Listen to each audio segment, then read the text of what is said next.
I'm Jonathan Michael. I'm an alcoholic and an addict. So I started in my earlier videos, I said I had a vision, and I also mentioned that my grandfather started the first AA meeting in my hometown.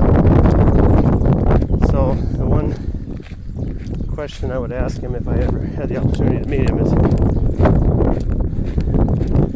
why is it anonymous? Why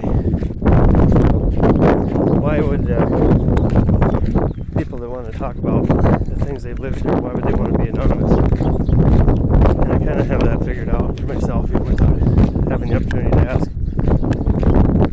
It's probably because society has punished, shamed, and locked up addicts and alcoholics for the last 100 years now. And when I got out of jail, I experienced a few things that a lot of other addicts and alcoholics experience, especially after becoming a felon. I applied for a few jobs, and that is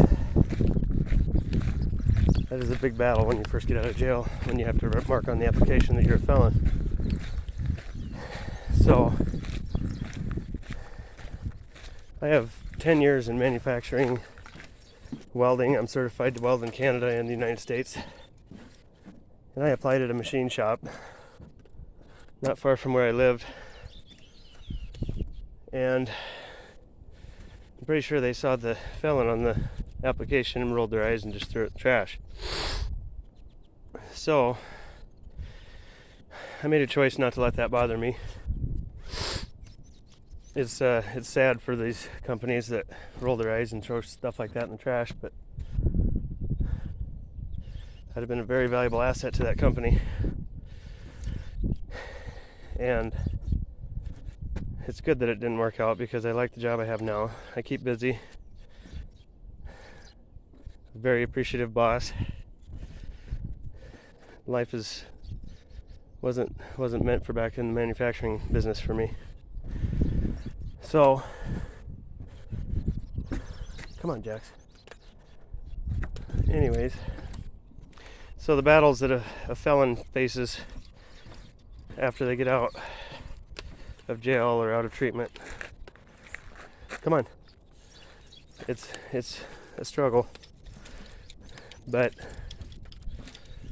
if you don't let it hold you back, you can always find a way to keep moving forward. Come on, Jax. Gosh.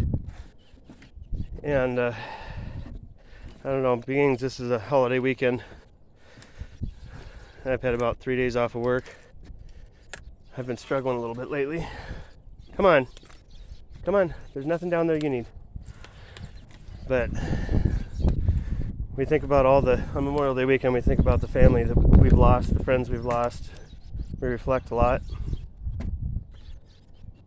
And sometimes it hurts. And in the last couple of days, I've come to realize, some people say that addiction is a disease, it's hereditary. The more I read into it and the more I study about it, it's none of those things. I used to use because of the pain that I was going through, and not physical pain. Some people use because of that, I'm sure. It was more emotional pain. And you can't run from it, you can't hide from it, you can't numb it. Well, you can temporarily fix it with drugs and alcohol, but it doesn't take the pain away. Come on. And that is one thing I have to remind myself of every day. The pain is temporary. Life will get better. Come on.